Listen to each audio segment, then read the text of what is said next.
and welcome to Hallelujah Monkeys for June 5th. My name is Dillon Flynn. My name is Trevor Ickrath. Dillon, you've returned to your home base over there at Hallelujah Monkeys South? Yeah, I came back, and to celebrate, the great state of Texas decided that they wanted to have a great big fucking thunderstorm for me. So, sorry in advance if you hear a little rumble in the background, or maybe if I die in the middle of this episode. Also, sorry about that. Trevor, anything that you'd like to share with the people this week? Well, we've been the victim of some internet piracy. Should we talk about that? Yeah, we should talk about that. You reported this to me early last week, I think. You found, how did you find this, by the way? There was somebody uploaded something called Hallelujah Monkeys Rarities Roulette Part 1 to Pirate Bay.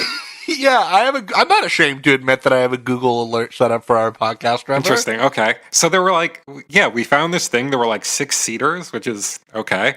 Okay, and my first question was is this a thing? Do people upload podcasts onto the Pirate Bay? And one of my reactions was oh, we've made it. This is how you know that you've arrived. When people start pirating your stuff, you know?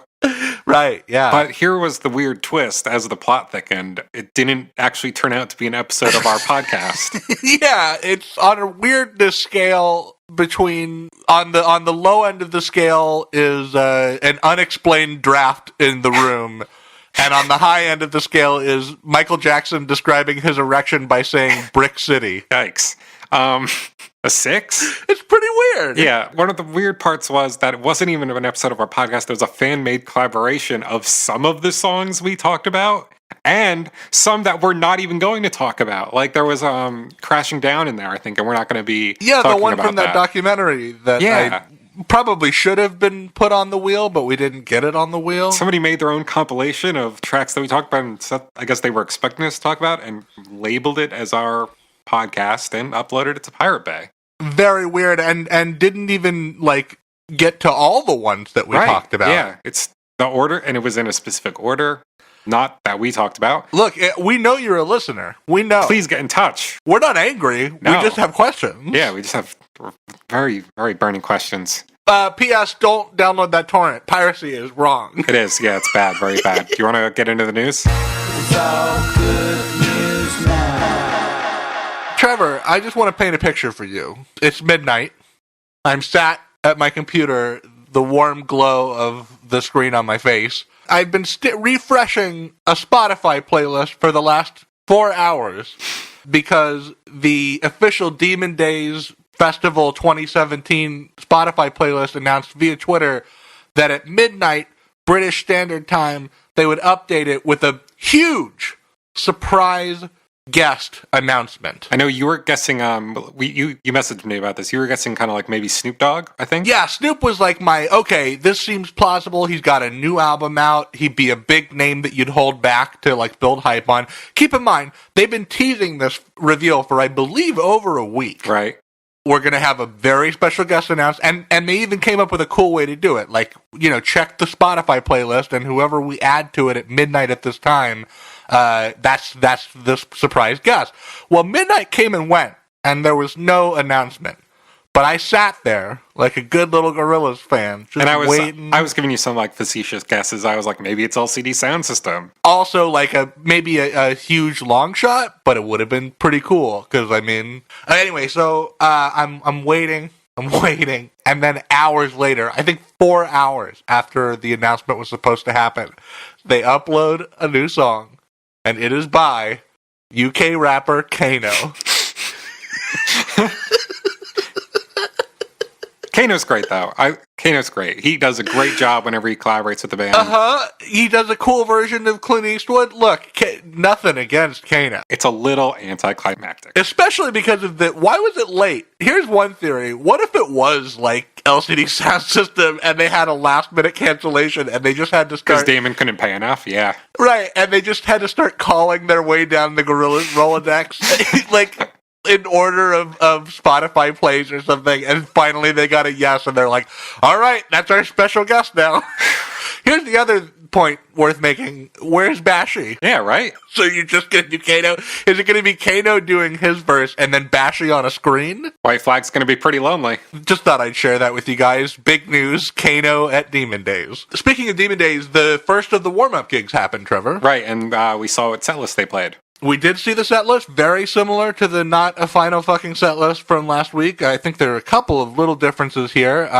You and me, Trevor, of course, have a policy of not hearing a new Gorillaz song for the first time in its live form. Right, yeah, we have been trying to stick to that, and I've managed to. But I think that the awkwardness of that is that now there's a new Gorillaz song, people want to hear reactions to it, we don't have them. Garage Palace. And then I remembered, we have a fucking Discord, Trevor. Right, and so he pulled for opinions, right? Yeah, I just said, hey, whoever's on right now who's listened to Garage Palace, let's hear your opinions so that I can tell you about it, and I will tell you about it. So first of all, the headline, Trevor, is that this song is absolutely not an alternate or early version of its B-side on the Super Deluxe version, which is Sex Murder Party. A-side. It's A-side, sorry. Anything goes. Everything's on the table. Exactly.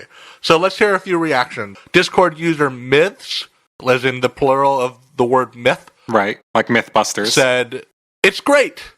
It's like if Out of Body was on cocaine. Little Sims does a great job as well. Then another user, Hi Saffron Trevor, said, it's really fun. Definitely in the same vein as Out of Body. It's a straight up, blast this in the room and dance kind of song. Feels sadly short, though. Bummer. Yeah, and then finally a little bit more lukewarm reaction from user Burstfoot, who said, I'm going to say it's all right, but it's good that it wasn't on the album. It has no progression, but that could just be because it's live. And then I asked them what they meant by not having any progression. Like, I didn't know if they meant a chord progression or if it didn't build. And they said that they meant the latter, that it doesn't really build. It just kind of is what it is. Trevor, this is the big one. Here comes the big one, Trevor. The big news bulletin. We have an open, this is the first. This has never happened before. This is an open casting call for background performers in an upcoming Gorillaz video. That's fucking crazy. Pretty dude. cool. Let me just read the bulletin that was posted, okay, Trevor? Do it. It says, we need you. Here's your chance to feature in a Gorillaz music video shoot. When? Thursday, the 8th of June from 9 a.m. to 8 p.m. That's very soon, Trevor. Where? London. Location TBC. Now here's the important part. Get your pen and paper. To apply, email gorillazshoot@gmail.com with your name, a recent photo of yourself, your location, and your date of birth. Now, Trevor, I'm saying right fucking now, if you're a listener to this podcast and you are within travel distance of London, fucking do that shit, because we want a trip report. Yeah, get on that. Seriously, please. We'll have you Skype into the show and talk about being on the new Gorillaz video. Wouldn't it be sure. sick if we were like really like popular, lucrative podcasters and we could afford to go try and be in this thing ourselves? That would be sick. All the more reason to start getting these sponsors. I know. Yeah. Where are you, Squarespace? Where are you? I heard another one recently that was like a mail-to-order bra company. Why not us? Why not us? Anyway, yeah, what do you think this music video is going to be? Well, okay, we can speculate and we can do a bit of educated guessing, because there was also a new interview this week with a junket called Juxtapose Magazine. Right, Jamie teasing some details about the video. So yeah, let me read that quote real quick. I can't tell you what'll happen, but we're working with real-time animation at the moment. It looks old, traditional cell animation, and somebody puts on a funny little suit and jumps around, and the characters repeat what the person does.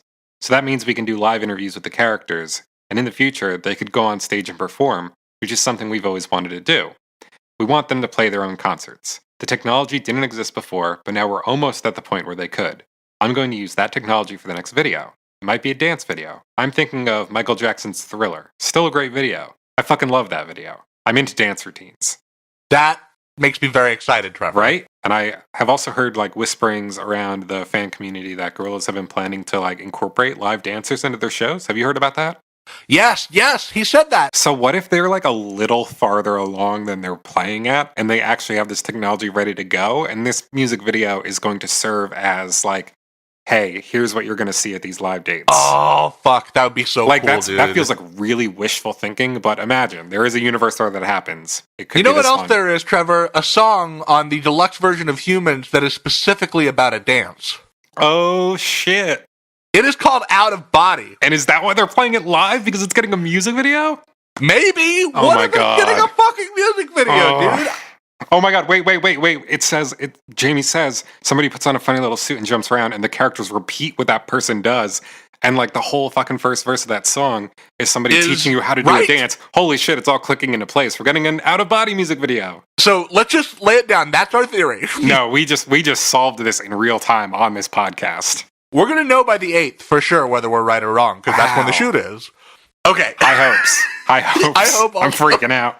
I'm going to be crushed if this doesn't happen now. I know. It's very tantalizing to imagine because it would be so. I don't know. I don't know how you, the listener, feel, but I think that would be fucking sick. Yeah, I think that's the news. So why don't we get into round 2 of Rarities Roulette?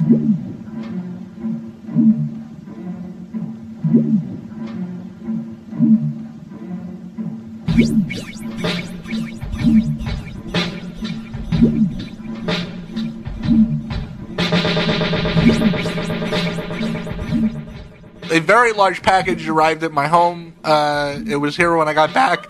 I gotta tell you, looking at this wheel in person, this thing is a fucking death trap. I know, yeah, it seems to be doing, it's even like a little worse for wear than last week, right? Because I think those first 15 spins really took a toll on it. And on you, I mean, I saw some pictures later that night of your hand, and you were very game to not wince or scream because it really cut the shit out of your fingers. Really a lot of splinters, yeah. But I guess this week I'm spinning the wheel. All right, and I'm going to be announcing what songs it lands on because that's the way we're doing it, I guess. That's how it works. You're watching live via satellite. I'm spinning the wheel. Do you want to recap? Kind of what we're doing? That's a good idea. If you didn't listen to part 1, you can probably get away with listening to part 2 first because it's not like that we're telling a story or anything. But what's happening? There's no continuity here. It's all random. We got a big, colorful wheel with names of Gorillaz rarities on them. We're talking about, non-album singles and weird collaborations and little website-only type things. We spin the wheel. Whichever one it lands on is the one we talk about next. We're doing 30 in total, and we did the first 15 last week. Now we got 15 more. And I got to tell you, Trevor, I'm looking at this wheel, and just by process of elimination, I'm very excited about some of the things that we're going to be talking about this week. Me too. And although there were some bona fide classics on there, I kind of feel like we took out most of the clunkers in round 1. I think we did too. I'm really excited for what this one has in store for us. Hopefully we're able to get through it before that wheel collapses. You said the magic word, which is wheel, which means I got to spin this fucking thing, right? Let's get ready to feel the power. It's weirdly warm. Okay, I'm giving it a spin. Ugh! All right, first spin lands on Samba at 13. Oh, shit! Right? Yeah. Right after I say that we took out all the clunkers. Right, Here we good go. note to start off on. Have you ever listened to this song all the way through in one sitting? I don't know if I have before this podcast. I know for sure that I did when it first dropped. At the time, Trevor, I was writing like a weekly editorial about Gorillaz, and reviewing their songs was a big deal of one of the things that I did, and so I listened to it all then. Yeah, you did that on Gorillaz Unofficial, right? I remember reading those. Yeah, those were back in the day. I don't necessarily recommend you go Googling for them. I don't necessarily stand behind my writing as a 16-year-old boy, but it was a lot of fun. Samba at 13, Trevor, was released in August of 2005 on the UK DVD format of the Dare single. I was just turning 15 years old. Great birthday present from the band. Thanks, Gorillaz. It samples a workout routine from a 1950s, let's say, anti-feminist icon named Debbie Drake. She made a lot of records, Trevor, that had titles like "How to Please Your Husband with a Fit Body" and things like that. Interestingly enough, my birthday is August 13th. This is like a Russell solo track, right? Is it? I think so, yeah. They didn't let him do any live drumming on Demon Days, so he gets it all out here. Yes, that's true. There's at least 3 musicians here. I That's feel like just how good a fucking drummer he is, dude.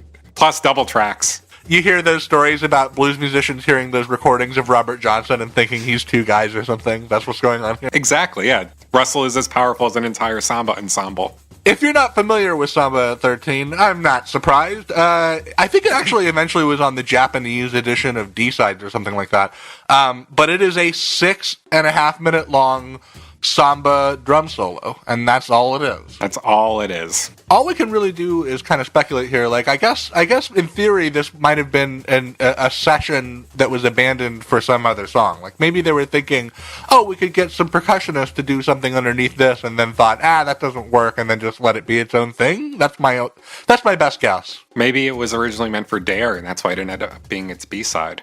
That would be real weird. Right? How would have that worked? Somebody mash up Samba 13 and People and give us a little taste of that. Until we hear that, do you want to spin the wheel again? Want is a strong word because, again, there's a lot of horrible, sharp elements on this thing, but I'll just get a little spin here. You gotta suffer for your heart, dude. Spinning! All right, and the next song we will be discussing is Don Quixote's Christmas Bonanza. Oh, I'm excited to talk about this one. The Kevin and Bean present Swallow My Eggnog mixtape. Released in December of 2001. What are our boys doing on this thing? That's a really good question. I'm sure that you're in striking distance of K-Rock. Does K-Rock still exist? Yes, K-Rock does exist. I never listened to it, though, because I'm pretty sure the only thing they play is the Atari's cover of Boys of Summer. What else would they play at this point? To our non-Californian and sort of international listeners, K-Rock at one time was like the most important rock and roll radio station in America. And then radio died. And rock and roll died, to an extent. A little bit. Kevin and Bean were like were they like the drive time shock jocks or something? Yeah, shock jocks or something like that. They're still around. Good for them. Good, legitimately, I'm proud of them for being able to pick up a paycheck. Surviving in a dying industry, it's crazy, yeah. They're doing something right. They're not putting these out anymore, I'll tell you that much. So this was a compilation Christmas album, and I don't know how this comes about. Like, it's just some fucking weird record label payola shit where, like, hey, you give us an exclusive and we'll play your guys a little bit more. Is that what's happening here? I don't know, man. I mean, maybe they needed to get in there because they were kind of like a rap group at this point, almost. Maybe, and not only that, Trevor, another song on this compilation, another very special song, which I recommend all of our listeners go YouTube for, is a song called Clint Frostwood. Oh my god. And it is by the band Chillas with a Z. And it is a Kevin and Bean original parody of Clint Eastwood. It's a gem. Sung from the perspective of Frosty the Snowman. Why aren't we covering that on this podcast? You left that one off the wheel. I do recommend everybody go Google it. Like, you don't have to listen to all of it. I won't make you do that, but it is. You'll get the joke after like 15 seconds, yeah. Let's talk about Don Quixote's Christmas Bonanza, because it's the actual song that this landed on. Yeah, this is a really cool one, too. One of, maybe not like one of my favorites, but I definitely enjoy listening to this one whenever I happen to stumble across it again. Some interesting fact about this one is that the MP3 copy that is like constantly circulated is actually missing the very beginning of the song, because it appears on the previous track and kind of crossfades in. It's really nothing much. It's just Damon going like, "Arr."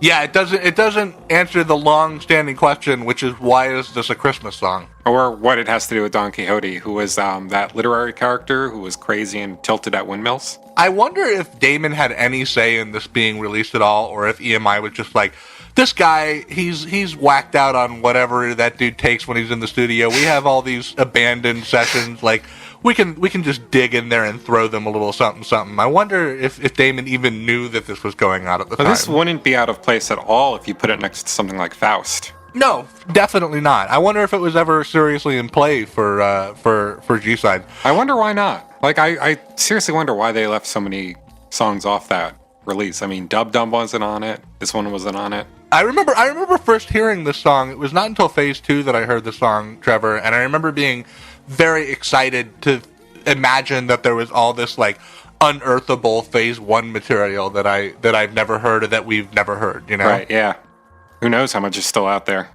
In that sense, it kind of reminds me of Gorillaz Routine, like what we talked about last week. Yeah. This is definitely worth a listen. Yeah, it's cool. It doesn't go anywhere, I won't say, but it's a curiosity and it's worth a listen. It's interesting you say that it doesn't go anywhere, because for some reason the like percussion of this song, that kind of like jangly, like it feels like it's moving, like there's something like eminently approaching, and it's got a real sinister vibe to it. That's always what I've gotten from this one. It's very cloppy, and there's some shakers, and obviously you got like some classic Junior Dan bass work happening. It sounds like Santa Claus climbing a chimney, but to do something bad. Did Santa just tell a lie? Is that what's Something happening? like that, yeah. But no, this one's cool. Very haunting. I love that one kind of lo-fi melody that kind of repeats throughout. Okay, I'm gonna give it a spin, Trev. All right, and you are going to land on... Oh, Dylan, I hope you're ready to go a little demo crazy, because it's I Need a Gun. Oh, interesting. I Need a Gun from, as you hinted at, Demo Crazy, released in December of 2003. Right, that little Damon Albarn collection of oddities. And this is the original demo that would eventually become Dirty Harry. Exactly, and although the lyrics are very temp, it is worth pointing out that he very clearly sings "To Keep Myself Among" in this version. You think? I hear both still. I really hear both. And I I think... definitely hear "Among" in this version. Here's what the argument comes down to for me between Among and From Harm. Right. I need a gun to keep myself among... And The then poor the poor people. people are... But there's a second clause there, the poor people are burning in the sun. It would need a "who" in there. Exactly, yeah. But among rhymes with sun. With From Harm does not rhyme with sun.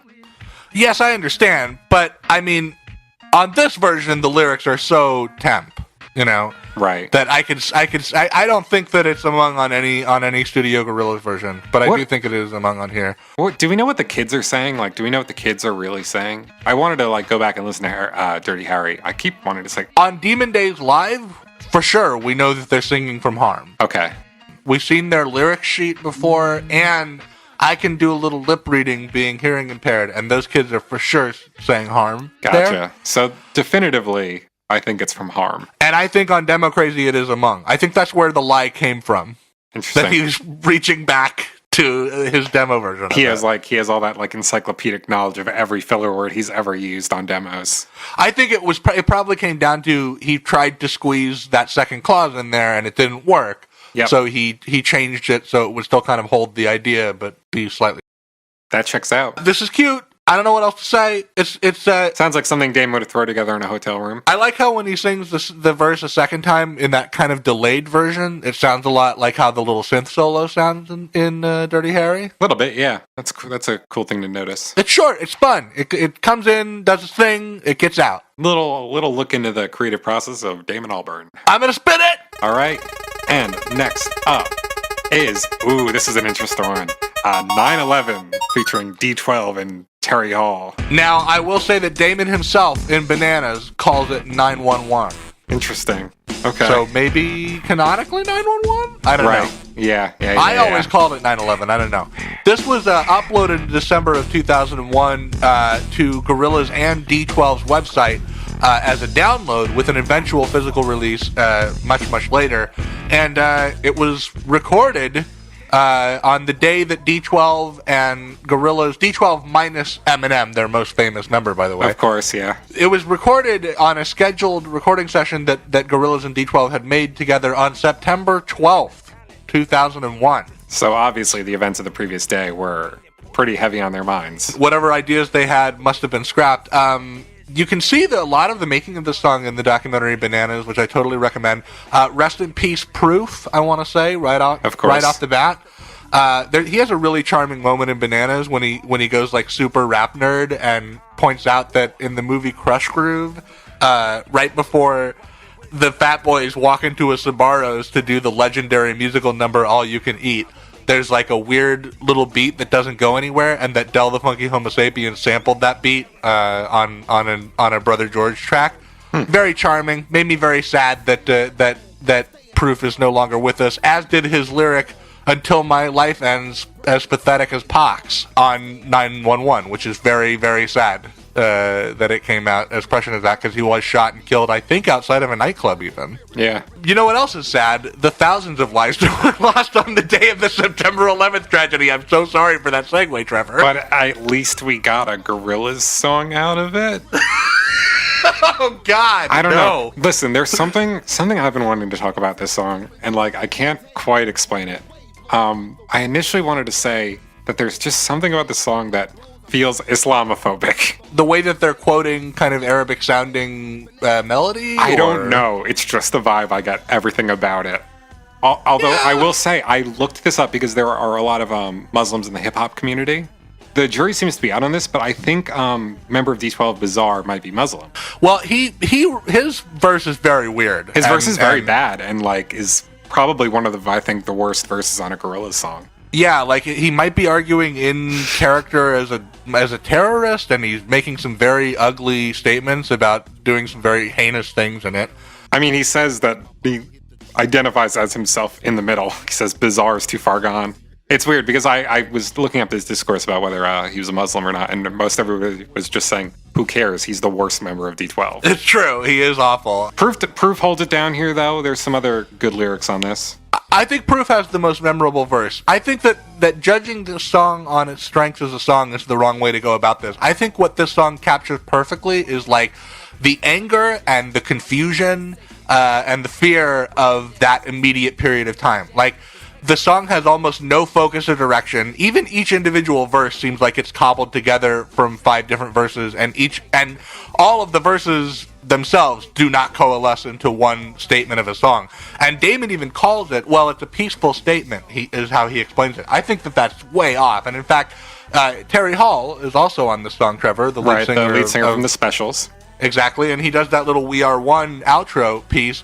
That feels like a sort of a desperate attempt for Damon to sort of save face of what he wanted the song to be. Right. But what it is, I think, is way more interesting. Because it's just this document of that absolute clusterfuck of what is going on. You really get a lot of that from the hook, too. It's really kind of nebulous and wordless, but it's still very menacing and confrontational. What about when Swifty goes, whoever that did this, we're gonna get y'all? Yeah. That's such a fucking, like, oh, if only you could see the next decade. Exactly. If only you knew. It's almost cringeworthy to look at it in retrospective, I think, especially with lyrics like, now whether it's Saddam or Bin Laden, that's been starting all this trouble for us. I know, and like it's weirdly. That's why I think that this song is fucking worth its weight in gold, honestly, because of it being a document of that era. It is a very interesting document, and the beat kind of kicks ass. Yeah, that's definitely the strongest sonic element for sure. Is that beat? Like the hook's fine, and some of the rapping's good. I like the hook a lot, and then Terry Hall coming in at the end is really good too. Yeah, I think that Terry Hall, like every individual member of D12, seems to be on a different song than everybody else on the song. Yeah. But it's all effective. It's all interesting. But again, I just think if you live through that time, listening to this, it really does effectively kind of suck you back into that moment the way that a lot of other things from that era don't do quite, at least for me, don't do quite as vividly. And we talked about it a lot in previous episodes. Gorillaz are definitely, there's a before 9/11 Gorillaz and there's an after 9/11 Gorillaz. I'm so glad you brought that up, Trevor, because I wanted to point out something right around this time. I believe in October of 2001 was the European MTV Music Video Awards, in which Jamie and Damon co-accepted a Best Music Video award for Clint Eastwood. Right. And Damon got up on stage and he goes, forget about this, it's not important. Do you see this symbol? And then he points to a peace symbol on his jacket. Okay. And he says, this is the symbol of the Coalition for Nuclear Disarmament. This is important, and you all need to get involved with it. You need to do something about this. Our boy. That moment, when he says, forget about this, it isn't important, that almost feels like the origin story of the Gorillaz that we know today. I totally agree. That's where they were born. As if he's saying, burn the past. The future is, this is a band that's about the end of the world now. Yep. Totally. And 9/11 is a perfect transition moment for that. It's a fascinating moment on the journey of Gorillaz. It's like a little sea change almost. Okay, I'm gonna put on my gloves and give it a spin here. All right, let's get to it. All right, and the next, this is a good one. We've got Electric Shock, the original demo from Damon's BBC Radio 1 takeover. Yeah, January of 2009. This was. I think that this is the pick of the three that he played. Definitely, yeah. I mean, compared to the other two, I would certainly agree with that. This one's really cool. I'm not totally convinced that this wasn't just kind of like a last-minute bouncing of a bunch of different sketches that he kind of wove together, but even if that is what's going on here, I do think it has a flow to it. Like, I almost like that little snippet of Three Hearts that we get here more than the individual track that we reviewed last week. Because of how well it works leading into the eventual actual electric shock part? Yeah, just how it gives way into this kind of this grimy synthy thing is interesting, I think. The grimy synth thing almost sounds like it could have been a working demo for kind of the stuff Damon was doing on White Flag. I could definitely hear that. The middle section, for sure. I mean, this could, for all we know, the way this kind of transitions from an orchestral piece to a kind of, like you said, a grimier electronic kind of thing. Definitely, like, that's the exact same format that they ended up going with in White Flag. So I wouldn't be surprised if this was kind of a transition exercise. Not too much else to say there, though, right? No, I'm going to spin the wheel. Here we go. All right. Okay. Oh, Dillon, I cannot believe this. How serendipitous. It's the next version of Electric Shock. That's fucking crazy. It's the next Electric Shock demo that, this one was included in what? The Fact Mix? Or something? Yeah, it was Fact Magazine was doing like having artists who they were interviewed do like little SoundCloud mixes for them, and Damon made one. And he snuck this in on there. This came out in March of 2014, so this is like in the drought, firmly in the Gorillaz are no longer a thing period. Yeah, you could easily mix together the last section of Electric Shock demo from BBC One Radio and this. You could make something out of the two of them together for sure. This one's got a little bit of a smooth kind of funk to it, though. Yeah, it's got a sick little bass line. I like that little bass line. You know what? I actually kind of want to use this song, Trevor, to talk to you a little bit about C-Sides. Okay, yeah, that thing that never came out that everybody was expecting to. In the last couple of weeks, actually, Trevor, I've been talking to one of the only authorities on this band that I would trust more than you or myself, who, for weird political reasons, I don't know if I should name, but let's just say that he had a few opportunities to speak to Jamie Hewlett and then was held back from printing everything that he spoke to Jamie Hewlett about. Okay. You know who I'm talking about. I do know who you're talking about, of course, yeah. Our unidentified source. The way that our mutual friend tells it, Trevor, EMI was expecting C-Sides to come out, and it not coming out was ultimately Damon's call. And the speculation beyond that is that the only reason we ever got a physical release of The Fall was to fulfill an obligation to have a physical Gorillaz release that year. Label fuckery. Weird to think that Damon didn't want that stuff out. In that interview, you do hear Jamie Hewlett refer to the material that was supposed to end up on C-Sides as well, these are still Gorillaz songs, and they're always going to stay Gorillaz songs. Right. But that didn't happen either, because we know for sure one of the songs that was supposed to be on C-Sides was called Apple Cart. And that ended up being part of his opera, Dr. D. Nowadays, there's a version of what the fan community calls C-Sides that floats around, and this demo is on that version. That's not C-Sides. That is a sort of desperate compilation of weird Phase 3 oddities in lieu of having any of that material. Much like the copy of our podcast on Pirate Bay, it is fake news. Yeah, exactly. It's fake news. I still think that a true fan should go listen through that stuff. It's all stuff that is, by the band. It's just stuff that leaked out through other weird channels, like this weird SoundCloud Fact Magazine mix. But I gotta tell you, when I listen to that version of C-Sides, or there's a couple of versions that are fan compilated, all I feel is a real overwhelming sadness of all that stuff that we'll never get to hear. Yeah, remember all that great music that was floating on the website and stuff? And like that one we mentioned earlier, Crashing Down, that I doubt will ever see the light of day. Leviathan, their collaboration with the Horrors. The Horrors, and yeah. Who knew what that was? Who knows what else? Who knows what else, dude? Maybe someday. To quote the Beach Boys, wouldn't it be nice? If I didn't have to spin this wheel, but I do. But you do. So let's see what is next. Ooh, fun. We've got Do Ya Thing featuring James Murphy and Andre 3000. Oh, fuck. This is a monster of a song. How are we going to talk about it? A really good one. This was released in February of 2012 as part of Converse Shoes' 3-artist, 1-song promotion. One of Gorillaz' other corporate buddies. It is equally credited to Gorillaz, James Murphy, and Andre 3000, although it was to promote Gorillaz' line of shoes. Yeah, and they're the ones who ended up making a music video for it, too. There's 2 versions. There's like a 4-minute version, and then there's a crazy, out-of-control 12-minute, 13-minute version. Yeah. And there's a quote. I have a great quote from Damon about that version here. Okay. The 12-minute version represents what we did over 3 days. It's quite an insane progression. That version involved out of just a drum beat and a guitar, and then Andre just started going, and there was no sense that he was ever going to stop. It was a very exhilarating ride. It's live. I'm playing guitar, the drum machine is going, James is playing bass, and Andre just goes off. And what he's saying just gets more and more ridiculous. It finished on its own will. We really had nothing to do with it.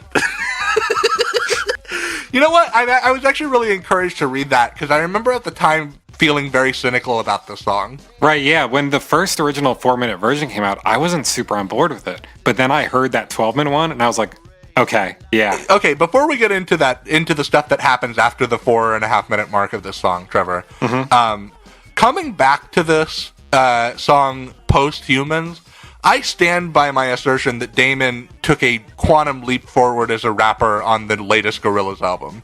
Because, like, if you just compare Damon's bars and his cadence on, like, cities breaking down on a camel's back. I'm a pale imitator of a boy in the sky. Yeah. Compare that to I just don't know where I'm getting it from. Like, he's totally fucking, something happened. Damon took a huge leap forward as a rapper. He sounds a lot, he's a dead ringer for Beck on this one, I think. Like, I think it's safe to say that competent as the work coming from James and Damon may be, this is Andre 3000's. Oh yeah, of course.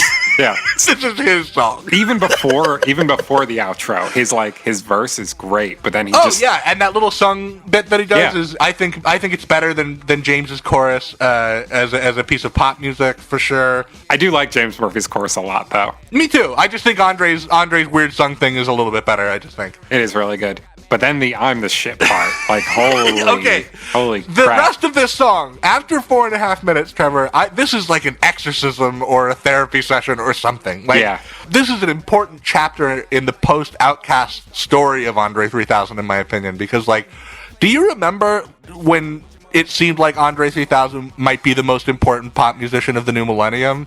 He was on this crazy fucking run. He thought of himself as like our generation's Jimi Hendrix, but really he was like shaping up to be our Paul McCartney or something. Here's what I'm not calling this song.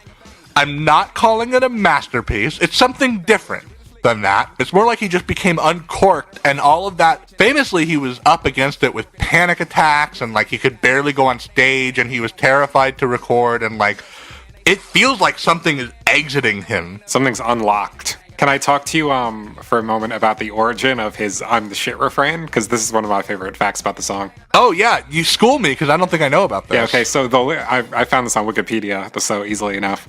The lyric was based on an encounter Damon had with Brian Eno. They were bicycling, apparently. Damon asked him, like, how's it going? How's everything? How are all your projects doing? And Brian answered, everything I'm working on is coming out great. And Damon shared this with James and Andre, and they were both like, oh, so he basically just said, I'm the shit. And so they decided to go with that. And even in the song, he kind of like winks at it a little bit. Yeah. Right? Yeah. Because like sometimes he thinks he is shit, and sometimes he thinks he's the shit, you know? The whole, like, all of the improvising he does over that final kind of like, I mean, that midsection, I guess, because there is the final cool down at the end, but that kind of krautrocky noise midsection is like just unbelievable. Like every second of it's compelling. The climax of the I'm the shit section before, because once he says the word asshole, it like moves into that monk chant outro. But the climax of it, when he like screams and they're cutting up his vocals, like he says, "I'm the shit," he just screams, you know. I like when you can hear one of them yell, "Crawl back to the mic."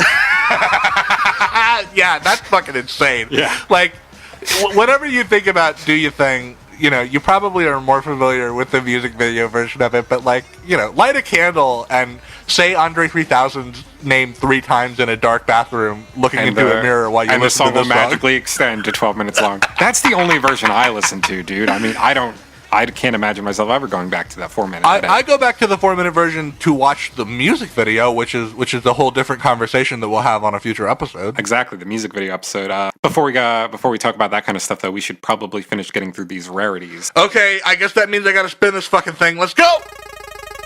All right, here it goes. Wobbling a little bit, but it looks like it is going to land on FM from Nathan Haynes' album Squire for Hire, featuring 2D. This is a September of 2003 release, Trevor. Okay, it's a Steely Dan cover. It's a Steely Dan cover. I wanted to make sure that this wasn't just a weird fan rumor, so I did track down a version of, like a printed version of the liner notes for this album. Right. He's actually credited as D2 in the liner notes, but it's generally accepted that was a typo. But how about David Albarn and Nathan Haynes kind of predicting the yacht rock revival by nearly half a decade? A little bit, right? This dad rock cover that Damon's on. Steely Dan, I'm not that ashamed to admit that Steely Dan are probably in my like top 10 or maybe 15 favorite bands of all time. Really? Yeah, I fucking love jazz rock, man. Okay. I mean, I fuck around with Asia like every now and then, but I mean, like top 10 bands. I don't know, dude. Wild. Steely has like a run of about 5 albums in a row that I fucking love, but I understand that they're not cool. I get that. Oh yeah, I mean, I don't care about a band being cool, but I mean, I've never met anybody who's that passionate about Steely Dan. Well, you know, Walter Becker is an incredible guitarist, and I feel like Nathan does a very amiable, earnest job trying to recreate that guitar solo at the end. I think this song is great. I love it. I do too. You know what I love about it? It's very earnest. I feel like there really isn't a whiff of hipster irony on this thing. No, there's no winking at all, really. It's very faithful to the original. Hearing one of your favorite bands cover another one of your favorite bands is really magical. It's always cool. So this is kind of like, of the two featuring 2D songs, we talked about the last one last week, this one just runs away with it for me. Damon sounds great on this track. They double track him the entire way, so it's like his normal vocals like singing with that like falsetto he does when he's like, you know, doing the 2D voice. Yeah, very cool. It is such a cool effect. I like the idea of 2D being a Steely fan. That's great, yeah. But he doesn't shy away from a little bit of cornball in his music, you know what I mean? It's one of the only other Gorillaz related cover I could think of is something we're not talking about on this episode, but hopefully we'll talk about someday, which is that really beautiful like glockenspiel acoustic cover of Crystallized by the XX. I always forget about that one. Hey, real quick, if you could pick any song, what one would you want to see the band cover? Oh shit, that is a fucking good question, dude. I think the reason I'm picking this is because of the atmosphere of this song and the fact that it has kind of multiple vocalists of different genders. Okay. That I think would give it maybe an almost Phase 1 throwback feel. Sure. What do you think about Tusk by Fleetwood Mac? Really interesting. Huh. Not one I would have seen you going with. So my answer is, and this is kind of something that Damon has done before, but I would really love to see the band do a cover of Ghost Town by the Specials. Oh yeah, for sure. That would totally work. That would be so sick. We talked about Mix 2 last week, right? And we did. And Phase 4, to an extent, has been a return of the Damon Albarn falsetto. Right. And Murdoch's G-Mix included Billie Jean by Michael Jackson and Jamie Hewlett's interview, Name Check Thriller. Would be kind of sick to get like a fucking PYT or a Gotta Be Starting Something. That would be so cool. Or The Girl Is Mine, featuring a duet between 2D and Murdoch.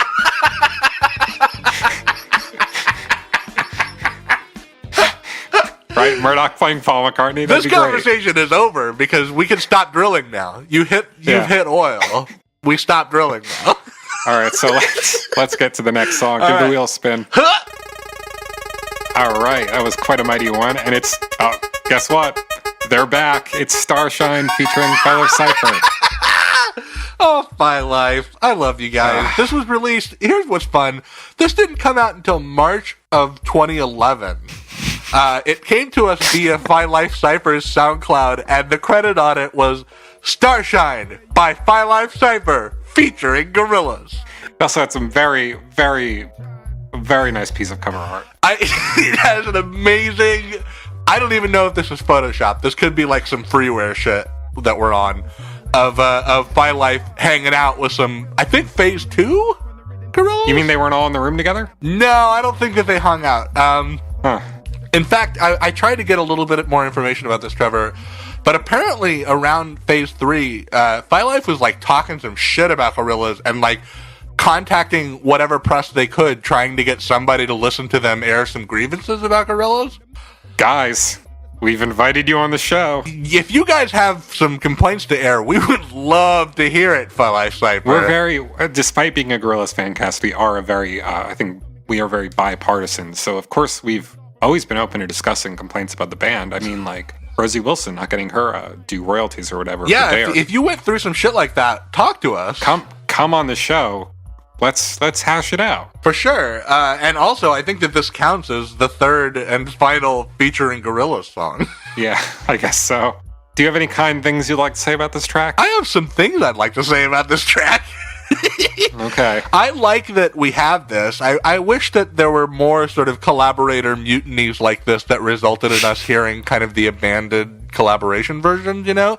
Like, for example, we recently learned that there's a De La Soul version of Kids with Guns. Fellow Cypher has kind of taken it on the chin a little bit on the show. A little bit. But, I mean, I think it's all in good fun. Well, and I'm genuinely looking forward to us eventually discussing. They have an album called Millennium Metaphors from, like, 2000, and it is routinely listed on, like, the top 5 Brit rap albums of all time. Interesting. I've never listened to it, but in service of the show, I'm very interested too. That's going to be a very interesting episode. I'm looking forward to that too.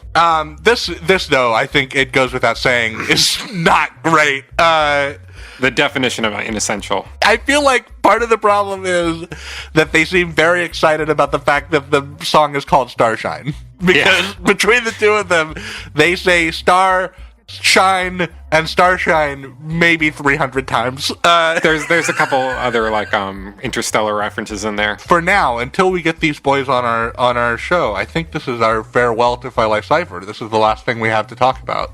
I think so too, yeah. So Godspeed, boys. Godspeed. Get on the show, please. Reach out. Come on. Somebody. We'll just take Cy Philly. We don't need life. He always seemed like, was he really pulling his weight? Come on, Cy Philly. Or we'll vice just take versa. you. Either of you. Seriously, anyone, just come be on the show. Don't spin the wheel again. Okay, here we go. All right, and we are getting caught up in a whirlwind with this unreleased track called Whirlwind. Yeah, this is another, like, post-Gorillaz No Longer Exist thing. This was played in October of 2013 by Damon Albarn on a BBC Radio 2 guest appearance.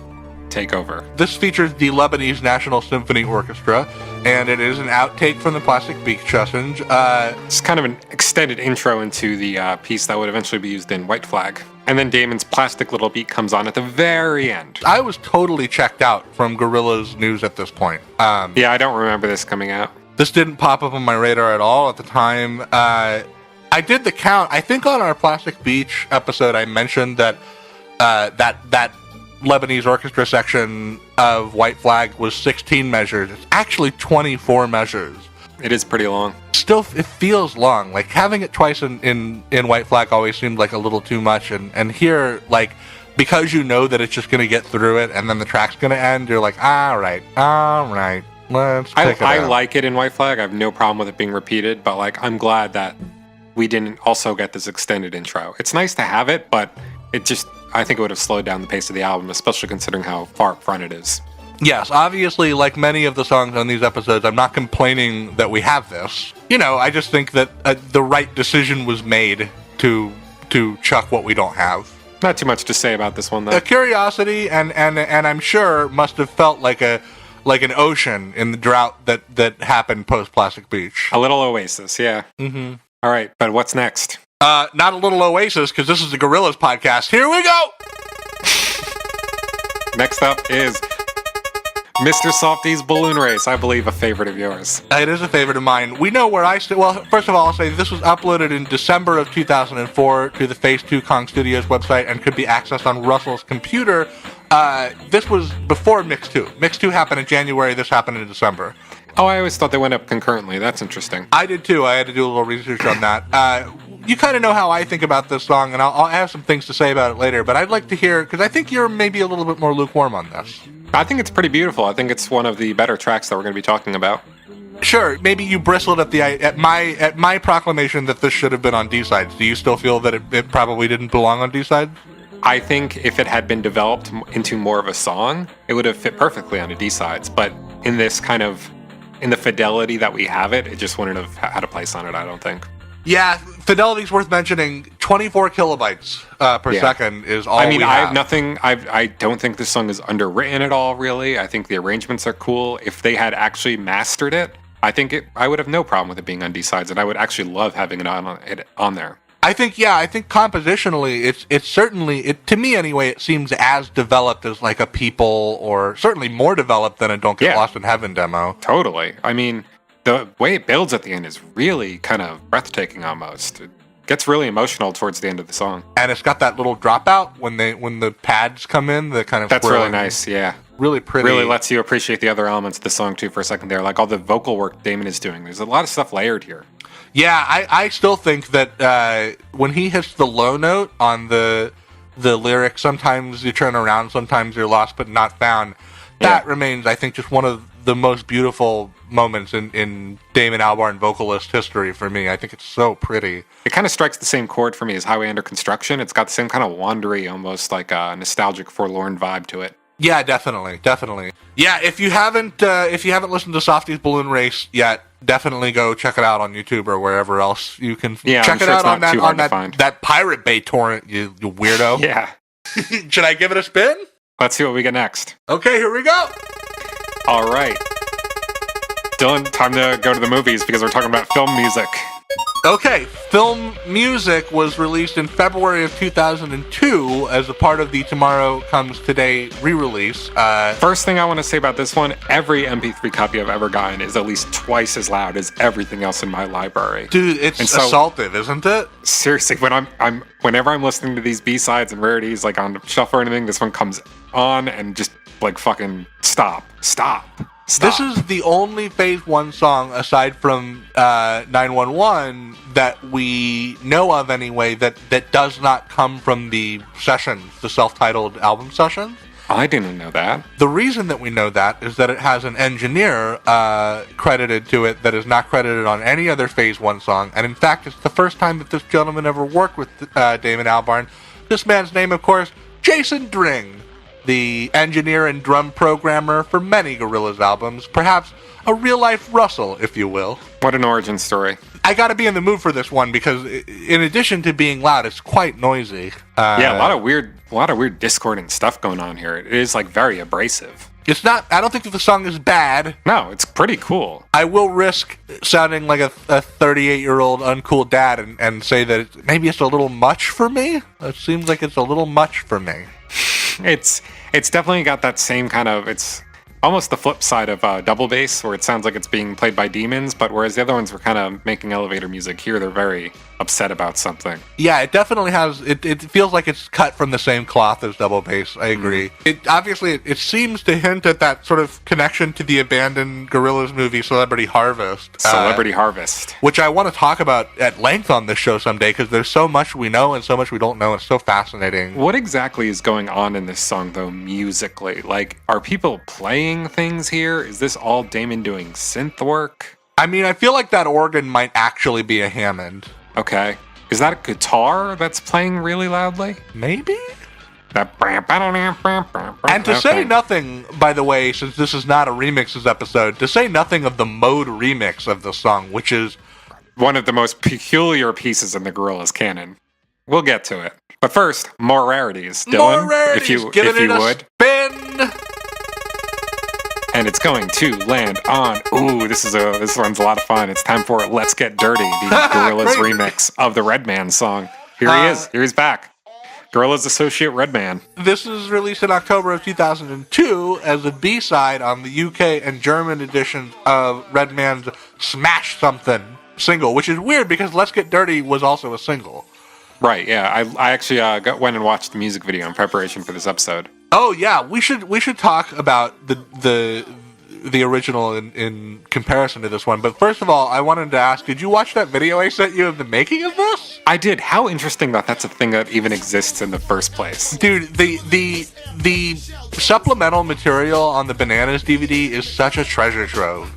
Like, equal in value to the actual film Bananas, in my opinion. Seriously, like, if you had told me that there was, like, footage for this song, I would have never believed you. Like, extensive this is one footage, of the 6 minutes plus.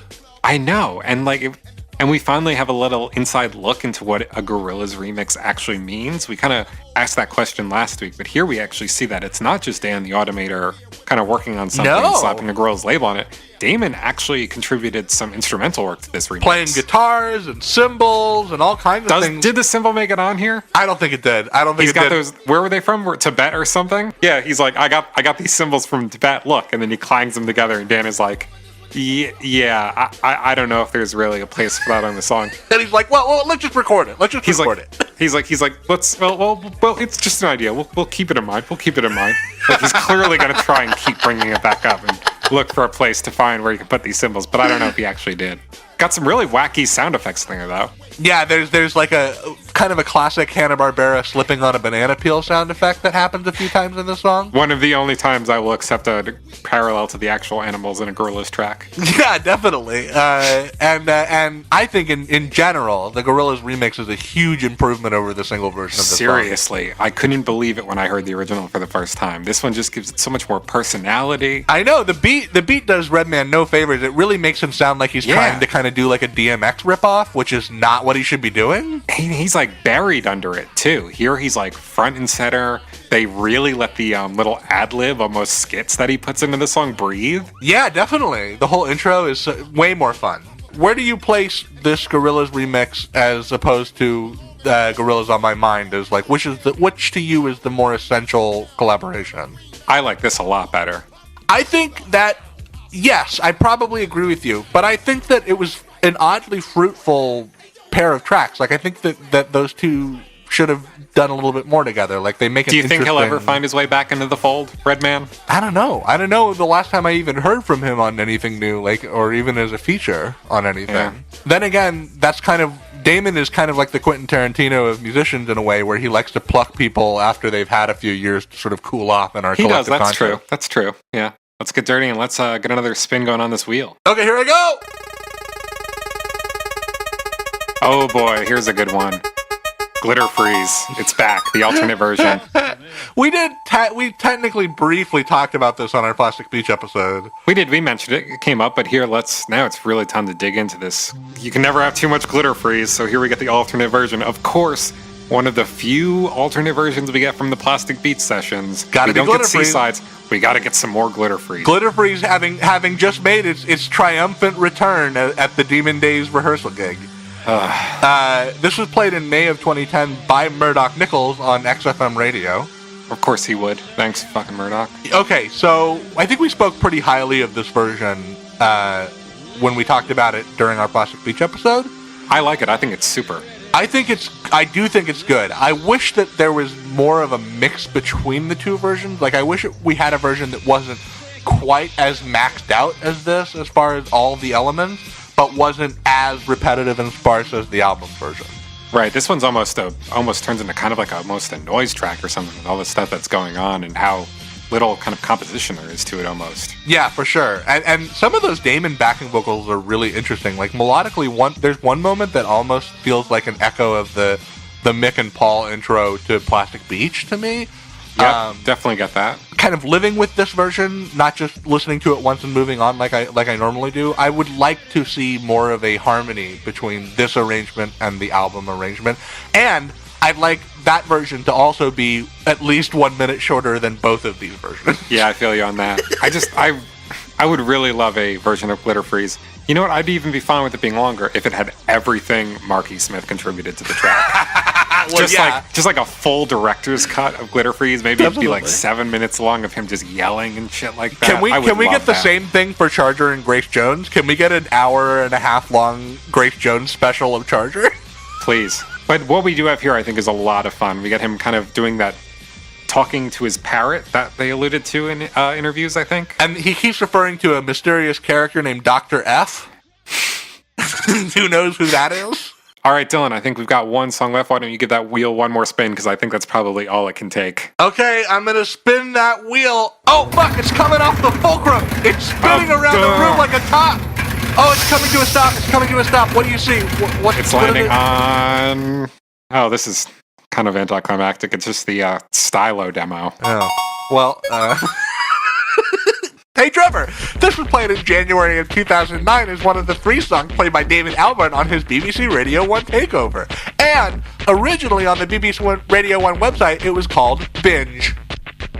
And it's just kind of Damon playing around with, a stylophone for a couple of minutes?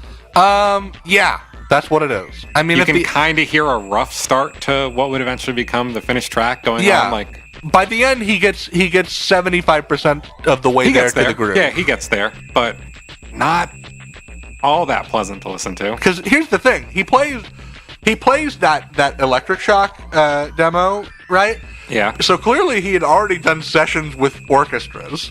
Right. Was this really one of the 3 gems that he had to play at that point? I had no idea. What was he thinking? What was going on in the mind of Damon Albarn when he was prepping for this BBC Radio 1 takeover? Who knows? Maybe he had his own wheel. Maybe he was spinning a Plastic Beach Demos wheel, and these are just the 3 that it landed on. Who knows how many decisions that Gorillaz have made have come down to some kind of system that we've been using and shown to be completely unreliable this entire time. I think that to me is the entire odds and ends rarities episode in miniature right there. It is, yeah, I think so. We've made it. We've at the end. Made it, and I'm so glad that we've made it to the end because I gotta confess, I've lost a lot of blood over the last hour. What were the 3 tracks that you just kind of ended up scratching your head over in this batch? Well, I mean, okay, so so it's hard not to just say Samba at 13 as the that's obvious gotta be choice. That's the right? default. Yep. I mean, that's the default. It almost feels like I'm cheating to do that. Yeah. What if I just say of the ones that are not memes, that are not shitty meme songs? Sure. Or the Stylo demo, which I think we both agree was a very anticlimactic ending to this entire charade we've put on. I'll even take Starshine Fly Life off the table and look at more seriously at the ones, because everything else I'm Gorillaz fan enough that all of these songs are important to me. Yeah, of course. Like we said, it's better to have them than not. I guess I gotta say film music. I guess film music to me is the most likely skip of the bunch here. Right? Like, what's going on there? Hey, but conversely, I think that both 911 and Do You Thing are very special, contextually important Gorillaz songs. Essential Gorillaz tracks, I would say, probably. They definitely deserve to be on any kind of Best of Gorillaz compilation. And pure musically speaking, I mean, Mr. Softies is heart melting to me. I love it. Of course, yeah. Some other good discoveries I made, I think, were I really appreciate Let's Get Dirty a little more now, having watched that Bananas thing, and it's really just a great track. It is really a really fun track for sure. And I totally forgot how much that Steely Dan cover just owns. Maybe one of my top 10 Damon Albarn performances, perhaps? Here's what I'd love to hear from you guys. Well, first of all, keep in mind you have 1 week left to vote on your 10 favorite Gorillaz songs, which, by the way, we've gotten dozens of emails from you guys already. Thank you so much. We have some early leaders coming in after 1 week of voting, but there's still another week of voting to come. So definitely rank your 10 favorite Gorillaz songs and then rank the main albums, that, of course, being self-titled, G-Sides, Demon Days, D-Sides, Plastic Beach, The Fall, and Humans. Rank those from favorite down to least favorite and list your 10 favorite Gorillaz songs by this coming Saturday. I believe that is the 12th. Is that right?